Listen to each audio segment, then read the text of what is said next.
Hi అందరికీ. ఈరోజు జీకేలో మరో టాపిక్తో మేము ముందుకు రావడం జరిగింది. సో ఏమంటే భారతదేశంలో పొడవైనటువంటివి అంటే లాంగెస్ట్ ఇన్ ఇండియా. మొదటిది పొడవైన నది గంగా నది 2525 కిలోమీటర్లు. మనము 2525 కిలోమీటర్స్ గుర్తుపెట్టుకుంటాం. అదేవిధంగా పొడవైన ఉపనది యమునా నది గంగా నదికి ఉపనది అండి.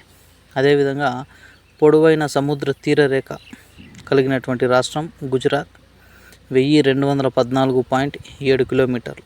అదేవిధంగా పొడవైన ఆనకట్ట హీరాకుడ్ ఆనకట్ట ఒడిశాలో మహానదిపై నిర్మించడం జరిగింది.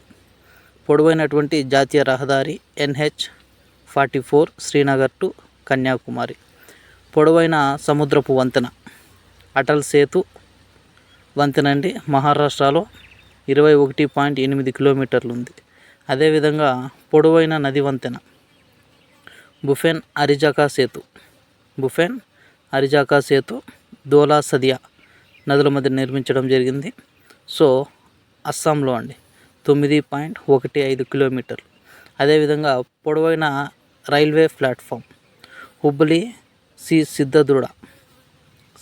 సిద్ధదుడ స్వామీజీ స్టేషన్ కర్ణాటక 1507 మీటర్లు అండి.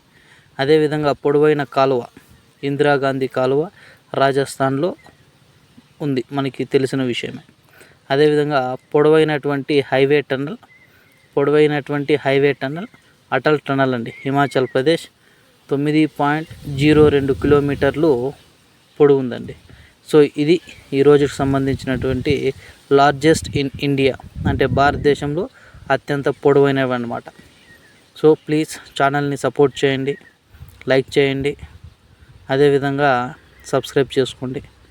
సో ఇలాంటి అప్డేట్స్ మీ ముందుకు రావడం కోసం మాకు కొంచెం ప్రోత్సాహంగా ఉంటుందండి. మీరు ఇచ్చేటువంటి లైక్లు కావచ్చు, మీరు చూపేటువంటి ఆదరణ కావచ్చు.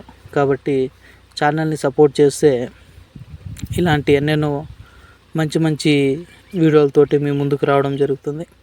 దయచేసి ఛానల్ని సపోర్ట్ చేయండి, లైక్ చేయండి, సబ్స్క్రైబ్ చేయండి. ఇంకా జీకేకి సంబంధించినటువంటి అనేక విషయాలతో మీ ముందుకు రావడం జరుగుతుంది. So please subscribe Ram and Sai arts creations. So రాబోయేటువంటి డిఎస్సి ఎగ్జామ్లో కావచ్చు, ఆల్ కాంపిటేటివ్ ఎగ్జామ్స్లో కూడా మనం పెట్టేటువంటి జీకే కాన్సెప్ట్స్ ఎంతగానో ఉపయోగపడతాయి. సో మనం పెట్టేటువంటి కాన్సెప్ట్స్ ఒక్క మార్కుతో వచ్చినా కూడా మనకి చాలా ఆనందం అండి. Thank you so much.